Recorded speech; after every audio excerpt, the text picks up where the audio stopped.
It is 6:30 p.m. and I call to order the regular session of the Planning and Zoning Commission for Tuesday, July 1st, 2025. A quorum is present, so at this point in time, I'll entertain an approval of the minutes. Move to approve. Second. Move to approve by Francesca, second by, it passed me before I got to read it. Josh, thank you, Josh. You may vote now.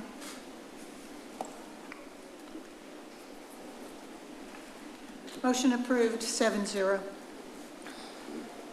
Next item of business is a regular hearing. Consideration of 3 alternative standards to the I-35E Corridor Overlay District standards associated with secondary walkways, loading areas, and building orientation on 26.84 acres located on the north side of Valley Ridge Boulevard, approximately 1,000 feet west of the intersection of Valley Ridge Boulevard and North Mill Street. Legally described as Valley Ridge Business Park East, Block B, Lots 3, 4, and 6, Zoned Light Industrial District, as requested by Iris Harajan of Kimley Horn on behalf of the owner, Constellation REP 25-03-4 Alt Standards. Good evening, Commissioners. Constellation is planning on developing these lots into 2 separate industrial lots. And as part of the development, have requested 3 separate alternative standards. The first one is for a secondary walkway. They're requesting to reduce the minimum width to 8 foot on the first building. And let's see, this is out of order.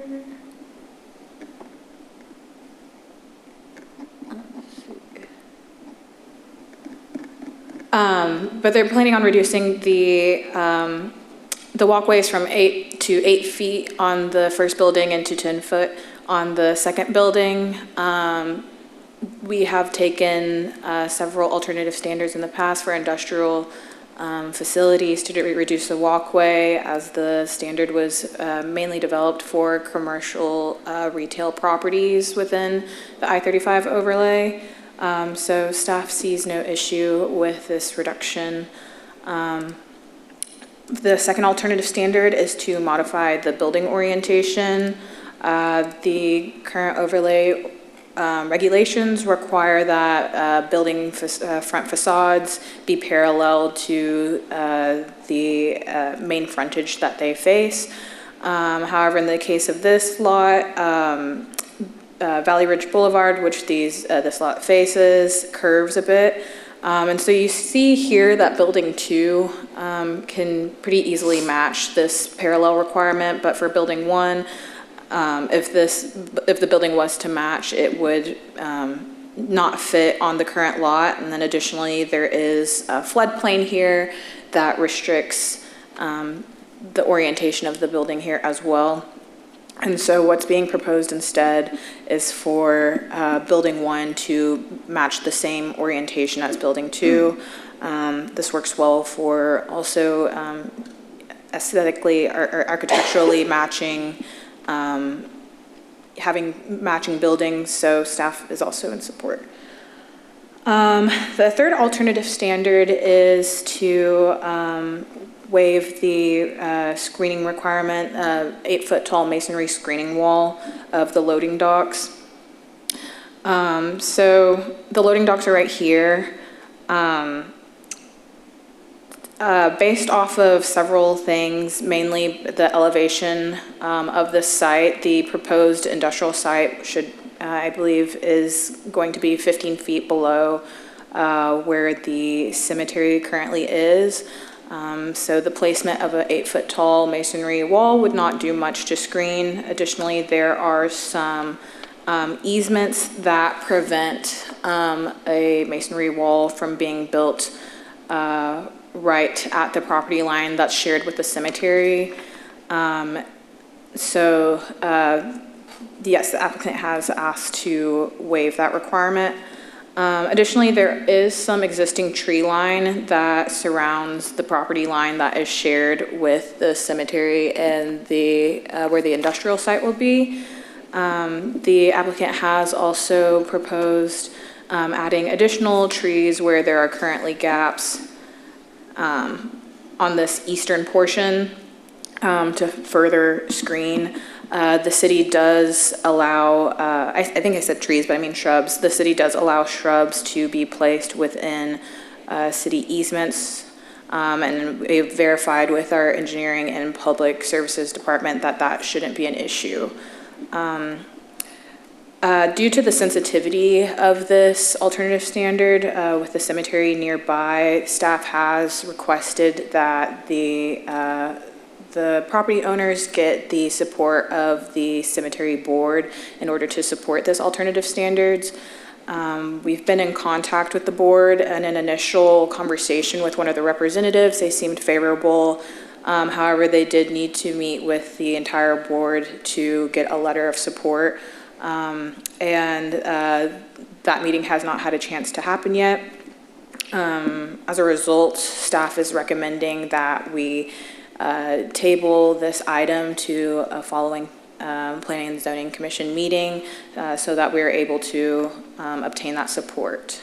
I'm here if you have any additional questions, and the representative, the applicant is also here. My question is table or continue? Hey. It would be tabled. Thank you for clarification on that. I have a question on the overlay map. On the overlay, you said? Okay. On building 2, it appears like there is an apron that approaches the ballast or the embankment of the railroad. Is that drawn correctly? Sorry, so I for some reason I can't really hear you that well. Oh, okay. It appears that behind building number 2, there is an apron or a loading bay that is encroaching on the embankment of the railway, or am I seeing that wrong? So it's not encroaching into the railroad right away, but those lines that you see there represent, there's a number of different easements that run along the north side of the property, some of which allow pavement in them, some of which allow disturbance as long as it's not, moving it so many feet, because Upper Trinity has a large water line. So it's not encroaching into the railroad right away. It's, there's easements along the back side of the property. It is over Yes. utility right away. Thank you. So I had a question. I think in the original packet that went out, you were going to go ahead and approve this pending any letters from the cemetery board. Did you decide now to table it? Yes, so as mentioned, we had an original discussion with one of the representatives from the board. When I talked with him, he said that they, I believe it was Thursday of last week, he said that the board was meeting on Sunday and that they'd be able to get the letter of support in time for this, but I received an email following up saying that they were not able to meet, and so that's why we've changed the recommendation. The recommendation is still pending their support, but since we don't have the official letter of support, we recommend tabling. Is that normal and customary for us to do that? Several, in terms of screening cases, we have several examples where we have requested and received letters of support from the adjacent property owners that are most impacted by that screening. We try to do that wherever possible. And with this being, I think, a heightened sensitivity, that it's a cemetery that is still active, that people do use and visit their loved ones that are buried there, we wanted to make sure we had that before we took this farther forward. Thank you, Michelle. Further questions? Having none, I will entertain a motion. A motion to table this item until July 15th. Second. Motion by Rick, second by Ainsley, you may vote now.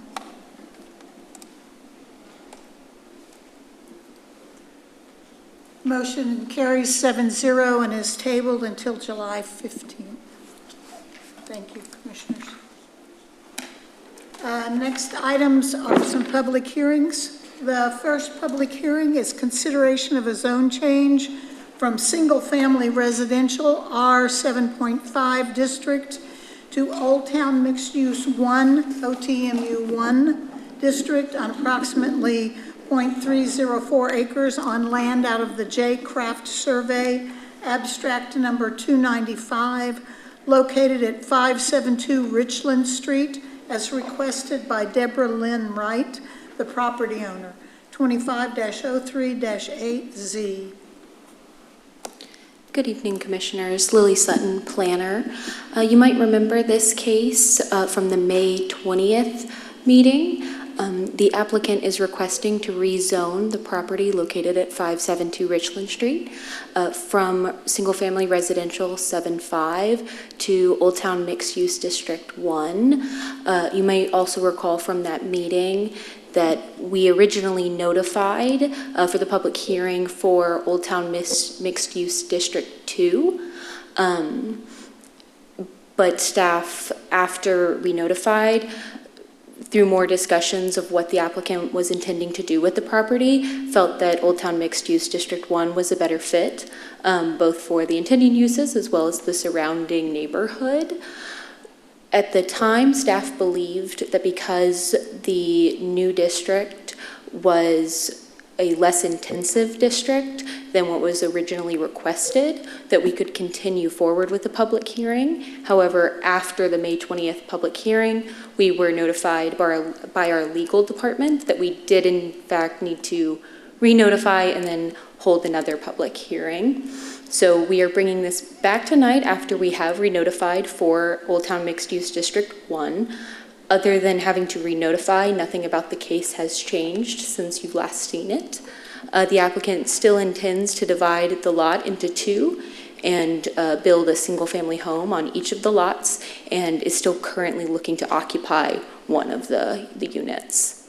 And given that this was unanimously recommended for approval previously and that all of the elements are the same, staff does recommend that the commission recommend approval again. And I would be happy to answer any other questions. Thank you. Questions, Commissioners? In that case, I will open a public hearing. Anyone wishing to come forward and speak, please come forward now. State your name and your address, please.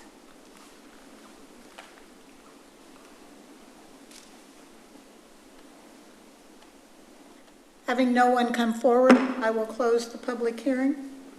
Commissioners, I'll entertain a motion. Recommend approval of zone change as presented. Second. Motion by Aram, seconded by Francesca. You may vote now. Motion carries 7-0. Commissioners, this item will be considered by the City Council, who will hold a second public hearing and make a final decision on Monday, July the 21st, 2025 at 7:00 p.m. Thank you. Thank you, Richard. Next public hearing is a continued public hearing.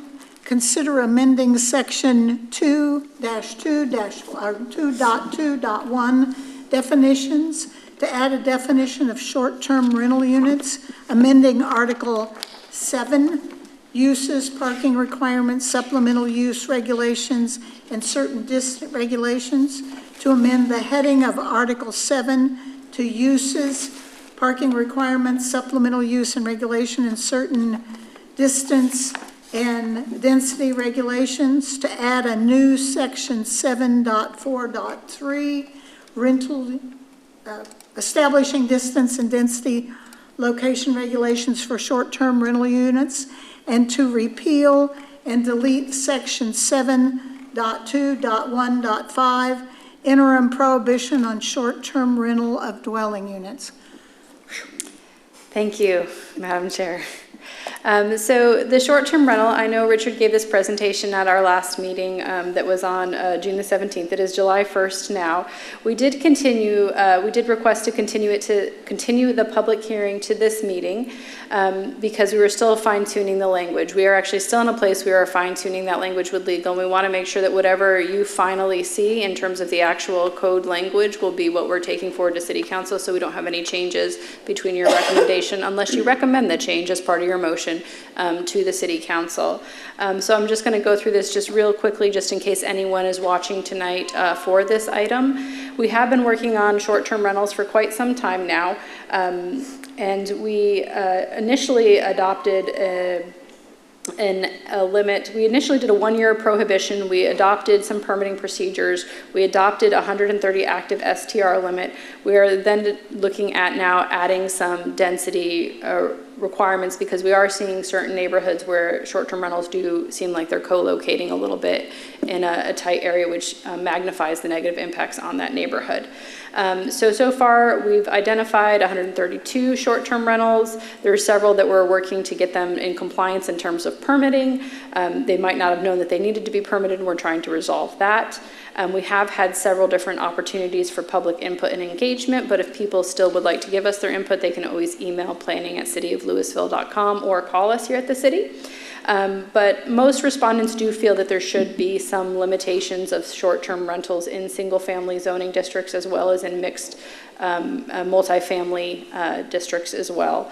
And so what we're proposing with this is to limit short-term rentals in single-family or duplexes to be separated by 1,000 feet from each other, to limit the number of short-term rentals in multifamily dwellings to be no more than 3% of the units or 2 units, whichever is greater. Say there's not that many units in a particular development.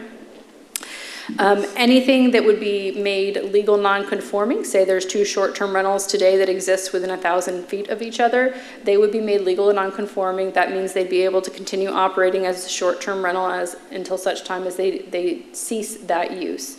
And so that's how that would work. It would follow our standard procedures for nonconformities.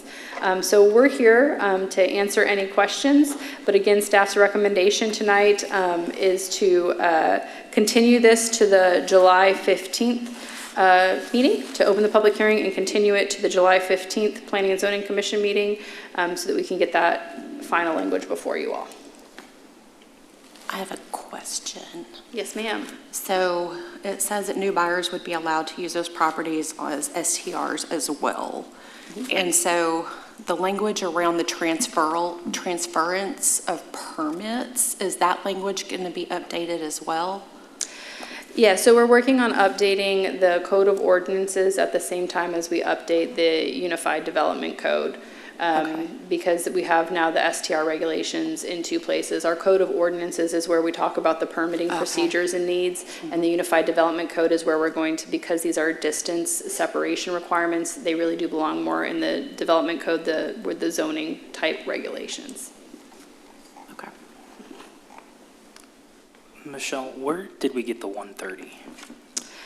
So that is based on 0.5% of existing single-family homes in Lewisville.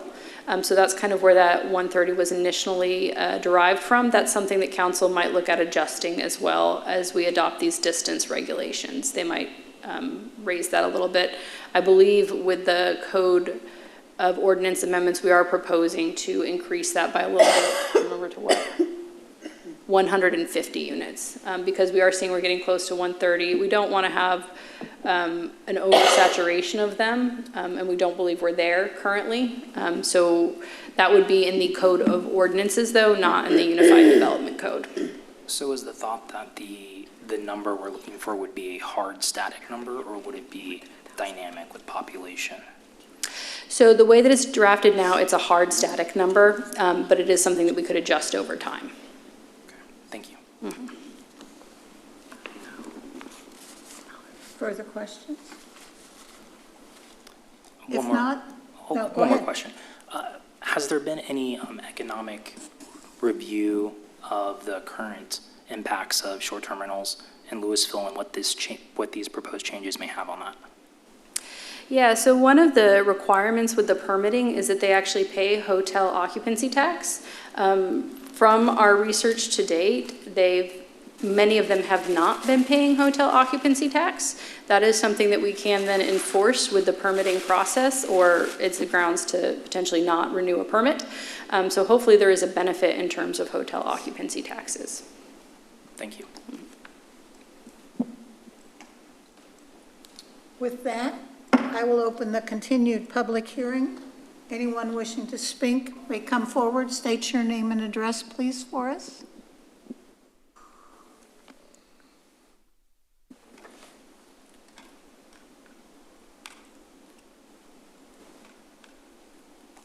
With that, we wish to continue this public hearing. May I have a motion for that?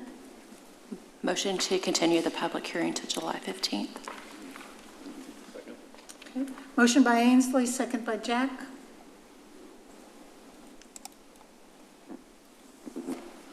Motion carries 7-0. We will continue to July 15th. Next item is a public hearing, consideration of an ordinance granting a special use permit for a communications antenna over 25 feet in height on approximately 1.544 acres out of the S-RIG survey abstract number 1088, located at 1550 North Stemmons Freeway, Zone General Business District, as requested by Daniel Pettis and Grasset, I'm not sure that's coming out correctly, Incorporated on behalf of Verizon Wireless, the operator, and Cecil Dalton Family Funeral Homes, LTD, the property owner. Case number 24-09-17 SUP.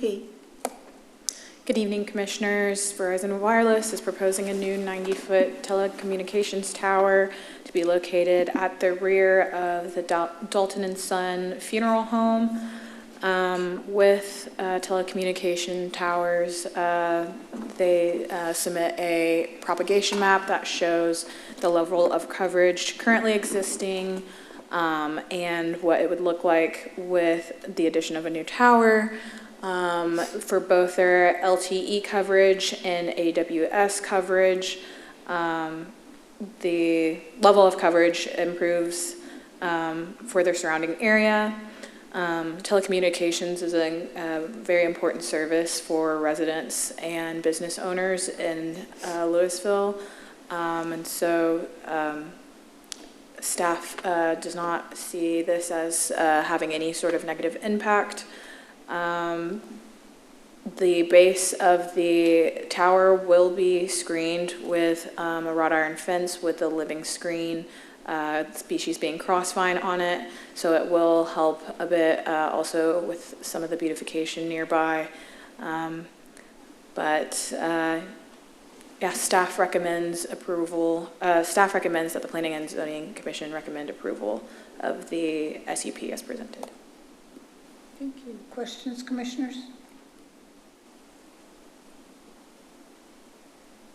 If not, I will open the public hearing. Anyone wishing to come forward and speak, please state your name and address. We'll be happy to hear from you.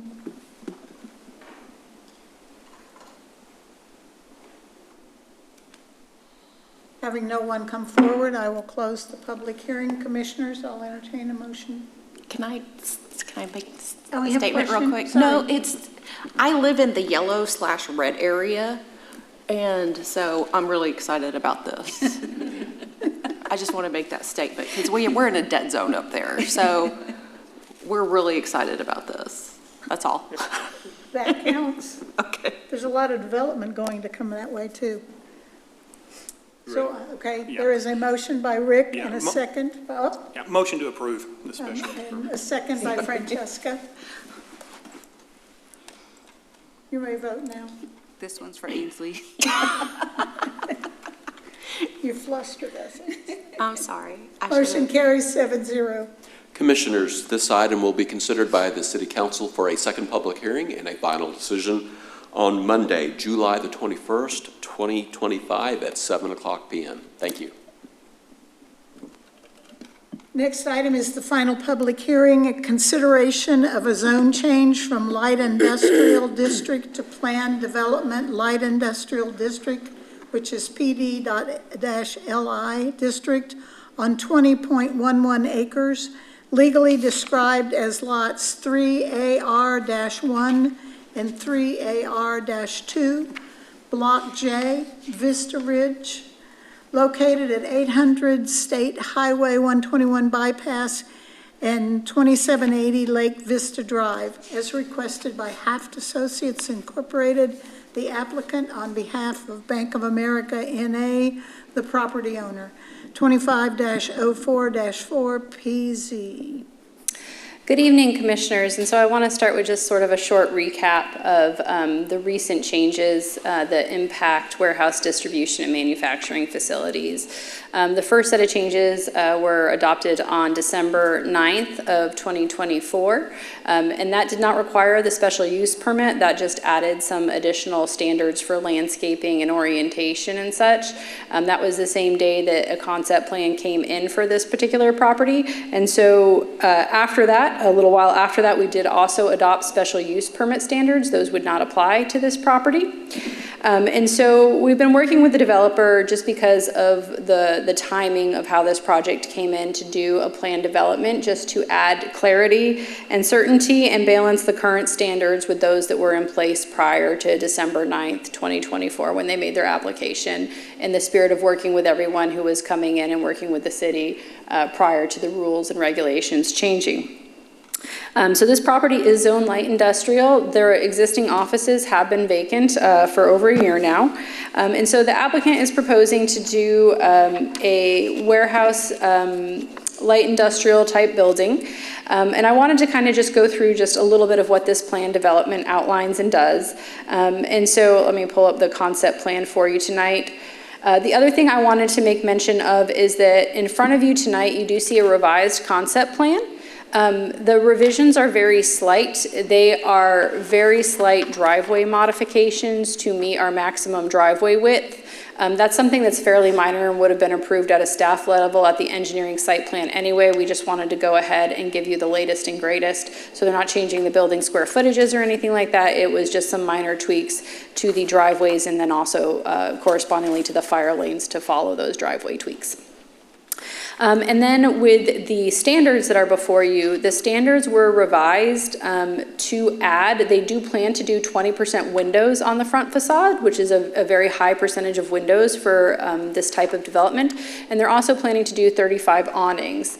They had put that in their narrative and they had put that kind of in their table and on their elevations, but they didn't actually have that standard in the PD text itself. And that's really what's the regulatory portion of that. So we asked them to add that language into the PD text itself. So that's the change there. And that's why we gave you those updated documents tonight at the dais. And so our recommendation tonight is going to be to approve the plan development with these updated exhibits that are before you.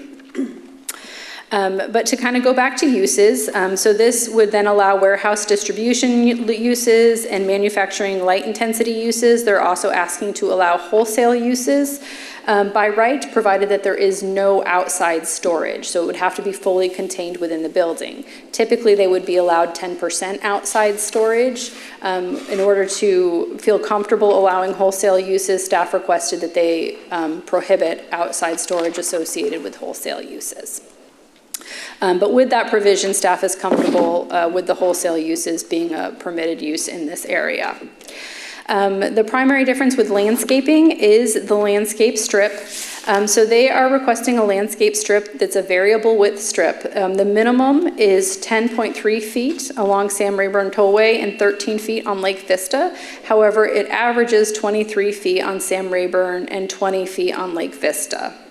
They are also providing one shade and one understory tree per 500 square feet of that landscape strip. Based on the code in place at the time that they submitted, it could have been 2 understory trees. They're committing to make at least one of those trees that would be required a canopy or shade tree. They are also requesting, they're keeping the parking lot trees the same, and they're not proposing any berm. No berm was required when they were initially submitted. Another item is when we get to architecture. So they have 2 buildings that are over 100,000 square feet and 1 building that is less than 100,000 square foot. So those are typically treated differently. The buildings that are over 1,000 square feet, 100,000 square feet are only required a minimum of 10% brick veneer based on the street facing elevation, but applied anywhere on the building. But the building less than 100,000 square feet is required a minimum 50% brick veneer on the front elevation. So we just look at the front elevation, it has to be on the front elevation. Building 3 is their building that is less than 100,000 square feet. They're proposing 38% of the front facade. For that building, well, they're proposing what would be 38% of the front facade being brick, which is about 4,300 square feet, but that could be applied anywhere on the building. For buildings 1 and 2, they're looking at similarly 29% of the front facade applied anywhere on the building and 33% of the front facade provided anywhere on the building. So they're kind of balancing it amongst all 3 of their buildings. And then they are adding additional architectural features, including those windows and awnings.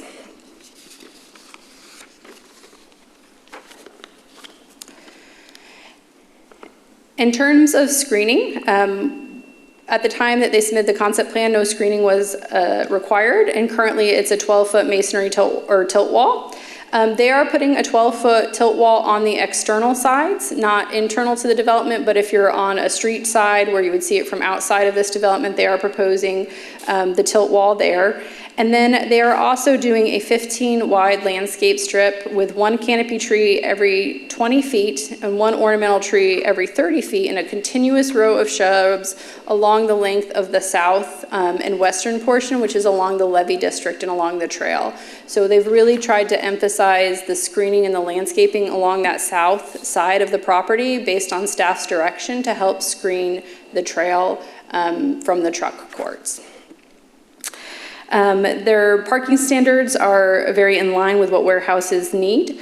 Staff has no concerns about the request when it comes to parking standards. One of the things that they have proposed is to limit the maximum number of truck bays and docks with this plan development. So they would not have, and you can see in the concept plan in front of you where those are located in this concept plan, those could be moved, but they would be limited to no more than 1 more than is shown in these pictures on the rear facades. And so the reason that that is important to us is because if you typically have a large warehouse distribution that is constantly shipping and going, they want as many truck dock bays as possible. So this tends to push you towards a slightly different user that's doing a slightly different property, and it's not just pure distribution like a cross-dock kind of bay setup might be. For tree preservation, the one thing that they're requesting is that in those future car parking areas, they're not going to remove the trees already. That's going to be based on if the tenant really needs that extra parking or not, but they're going to go ahead and pay for that tree mitigation up front or replant up front. Now that does mean if they choose to pave that later on, they don't have to pay that mitigation again. They've already done that. And they would like for their understory trees or their ornamental trees to count towards mitigation as well. Now the trees on this site, for the most of them, were planted when this property was built. And it's not like a native post oak forest or anything of that nature. For fencing, they are providing a standard for any future fencing in the property that is higher than what our code requirement would be. Any future tenant or owner would be required to use a battlack tubular steel or decorative metal. They would be prohibited from using chain link wood, plastic, or synthetic fence material. Razor wire and barbed wire would be prohibited. We do allow in our base code a lot of those fencing materials, and so this definitely ups the fencing material, but that's if someone wants to secure their property. It's very nice from a code enforcement standpoint because we can easily see through it, so we know if people are exceeding their outside storage requirements, and it's also just a higher quality aesthetic fence. They're not proposing any changes to lighting, and then they've specified that, again, the wholesale uses cannot have outside storage. All other uses are limited to 10% outside storage. They have clarified that the trailers adjacent to truck dock doors would not be considered storage, but those that are separate and apart and not immediately adjacent to the truck dock doors would be considered storage. That's in line with how we've interpreted the code regardless. And so staff does find that this plan development is consistent with the Lewisville 2025 vision plan, big move of employment vitality. And so I'm just gonna kind of go through some of these exhibits so you guys can kind of see the layout here. And so here is the landscape plan. And then kind of a closer up so you can see that they're planting a fairly tight tree spacing along that southern boundary with the shrub row. They've got their kind of table of alternative standards. We have their narrative. This is the existing conditions as exists along Sam Rayburn Tollway. They're actually widening the landscape buffer from what is existing there today, and in some cases they're able to preserve those trees that are there in that landscape buffer. And then this is the area that's on the western and southern side along the trail that would be the landscaping area. And then this is how that screening would look hopefully at time of planting, and then as it grows and matures at 5 years, and then at 10 years. So you can see that that screening actually becomes very effective and robust after some years have passed. And then this is an exhibit showing you the average depths and the minimum depths of the screening along the front yard.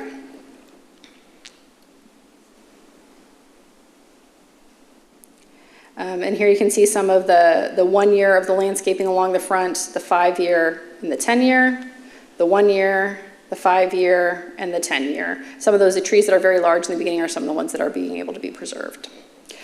This is the tree mitigation plan where they're going to keep the trees and which trees would be removed with this property. So again, along the perimeter, they are able to preserve some of the trees. And in those potential parking lot expansion areas, those trees will be preserved until such time as those parking areas are desired to be paved. These are the elevations that they have provided to us. You can see the windows, both the glass doors and windows along the front. That's 20% of the front facade, which is a significant percentage. They do have awnings over all those windows and doors, which really does help with the design aesthetics.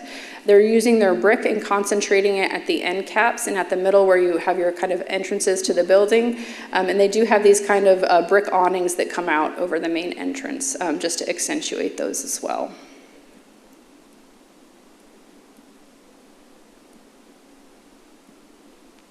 We do have a traffic analysis that's based on trip generation. The proposed use actually generates significantly fewer trips per day than the office use did. Now it's been vacant, so it's not generating any trips right now, but when that was occupied, that did generate a lot more trips per day. Now the traffic is a little bit different in that there will be more truck traffic. However, they've provided some turning templates and they are proposing deceleration lanes to just help accommodate those trucks. Even though it might not necessarily meet count thresholds, it's just helpful for the truck movements. And so this was prepared by HAF, this kind of just traffic assessment. And that's the site plan. So that concludes my presentation. Again, staff's recommendation is to recommend approval of the proposed plan development with the updated exhibits that we've passed out to the commission this evening. The applicant also has a presentation that they would like to give to you this evening.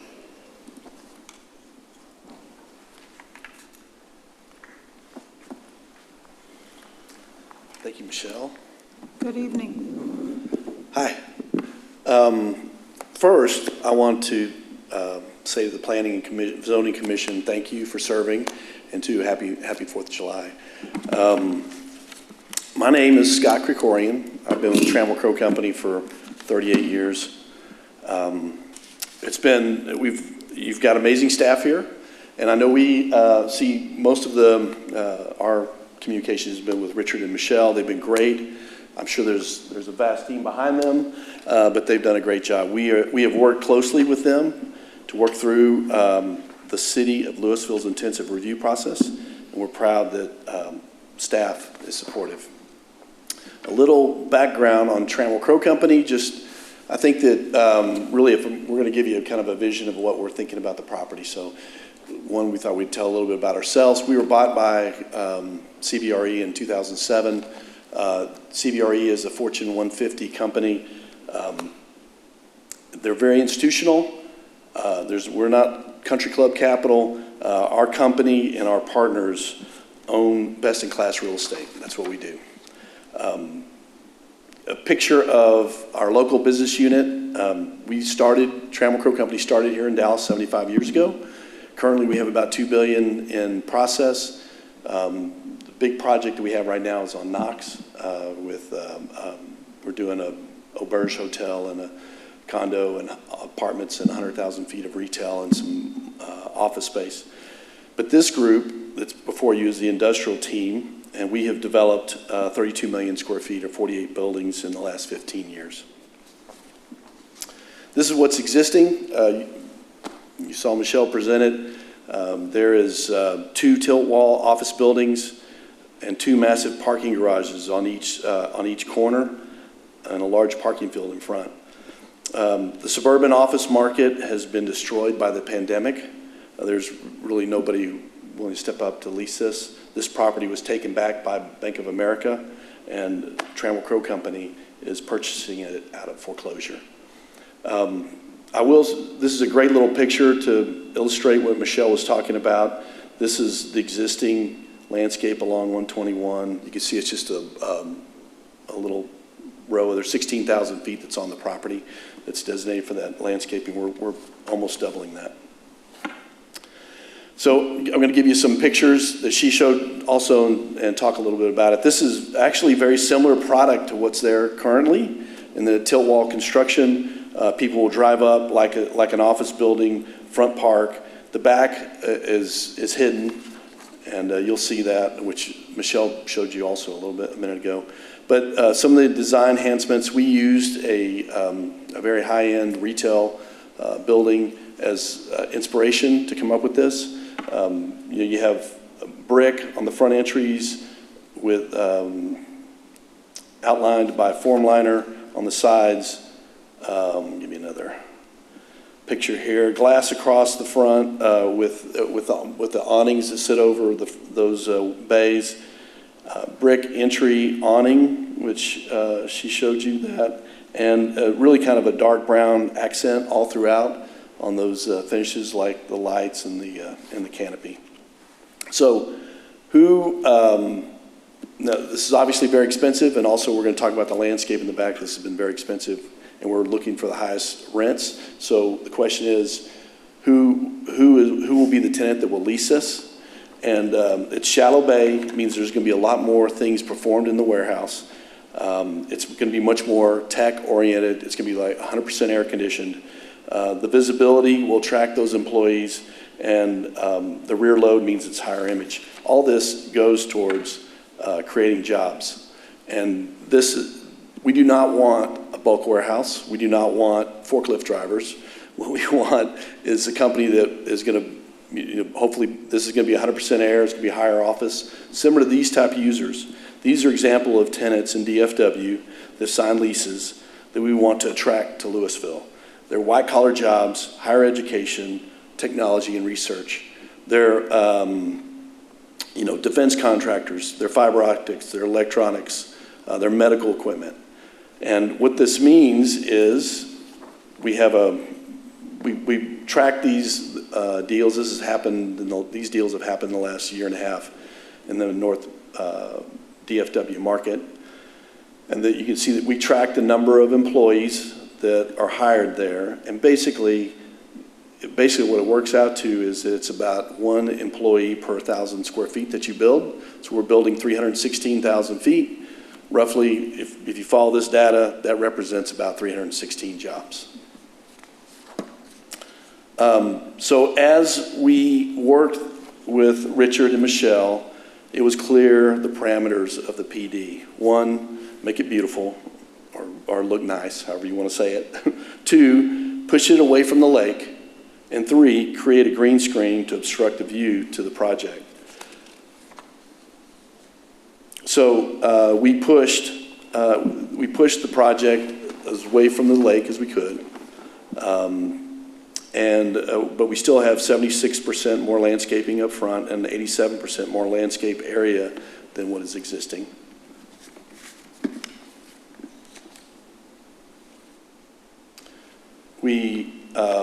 You can see here, the circles represent where the brick is on all the buildings, and that represents 360% of the total brick requirement.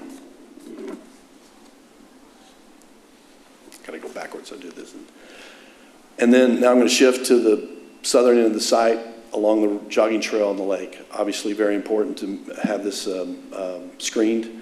We have a landscape strip of 15-foot minimum, an average of 25 feet average. The deepest part of that is 50 feet. And there's 171 trees and heavy live screen underneath those trees. This there you go. This represents 212% of the required trees along the southern end of the property. And just as Michelle did, I'm also going to show the best way to view this is through architectural renderings of 1, 5 year, 1 year, 5 year, and 10 year span. So this is as if you're running down the trail. Year 1, this has just been delivered. This is what the landscape will look as you're running down the trail. It sufficiently blocks out the back end of the building, but at 5 years, it really gets a lot better. And then at 10 years, you can see the buildings are actually covered. And as the trees matured, it created view corridors actually underneath the trees. So Richard and Michelle suggested we add shrubs under the trees to add additional screening, which you can see that in this view. These are the views from across the lake. As you look at it, that's when it will be installed. This is year 5, that's year 10. And then this is currently the existing amphitheater that we understand is going to be a beer garden. This is the existing view. You can see the 6-level parking garage there. The highway is to the left there. And the new construction will be a lower profile, and you can see a little bit of the green as it's installed. This is year 5 and year 10.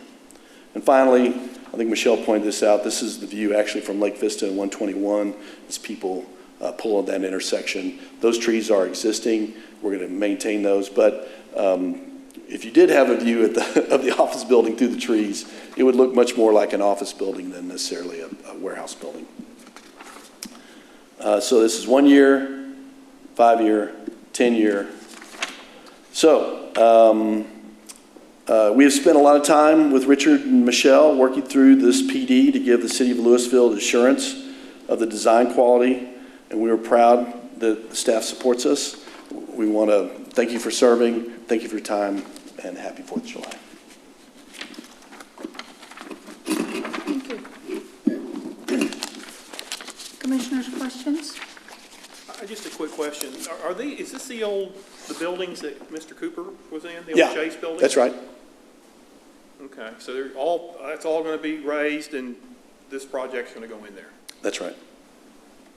Wow, my wife works for Mr. Cooper. She'll be glad to know those buildings aren't there anymore, so they're always worried about having to go back into the office and work, so.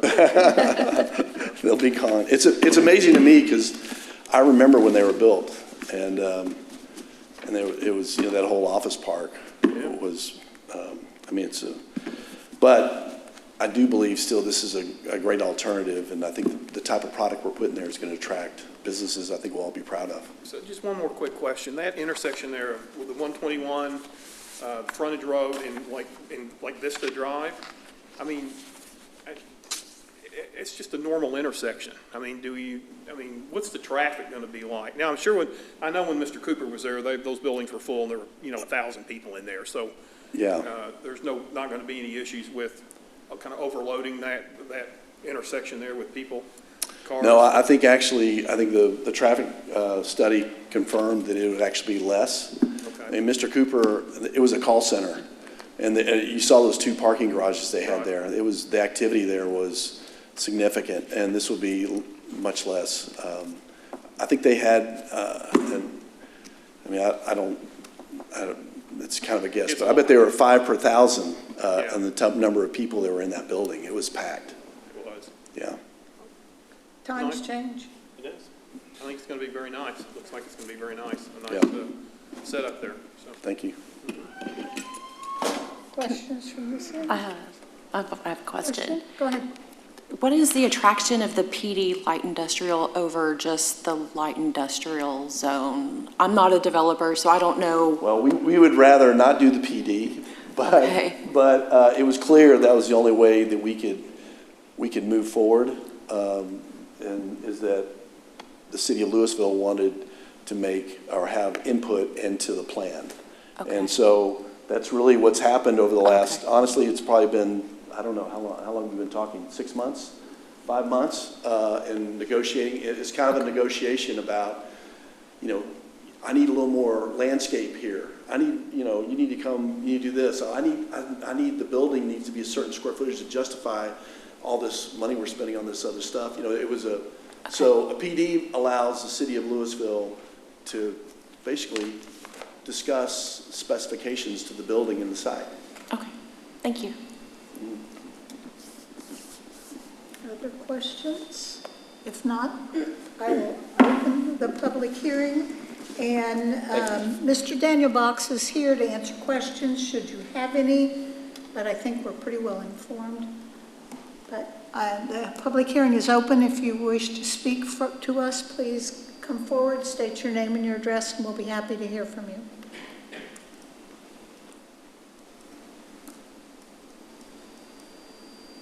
Having no one come forward, I'm going to close the public hearing, and I will entertain a motion.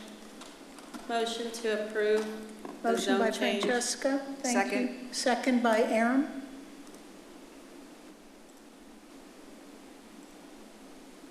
Vote now. Motion carries 7-0. Commissioners, this item will be considered by the City Council at a second public hearing, and they will also be making a final decision on Monday, July the 21st, 2025 at 7:00 p.m. Thank you. Thank you, Richard. Announcements?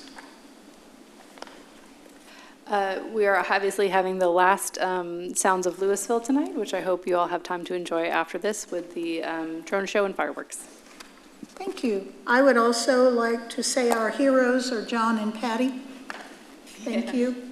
We love being Princess Parked. Oh, I'm sorry, I forgot one more announcement. We did want to just let you all know that we did submit for and we did receive a Center for Leadership and Development Excellence Award from the North Central Texas Council of Governments for the Business 121 Corridor Plan as an excellence in sustainable and just quality development in the policy and planning category. Yeah. And then we actually received a second Clyde Award for the Backyard Cottage design competition in the community outreach category. Loving that one. Double congrats. Anything else, commissioners? If not, I will entertain a motion to adjourn. Move to adjourn. Motion by Francis, second by Jack. I spoke for her.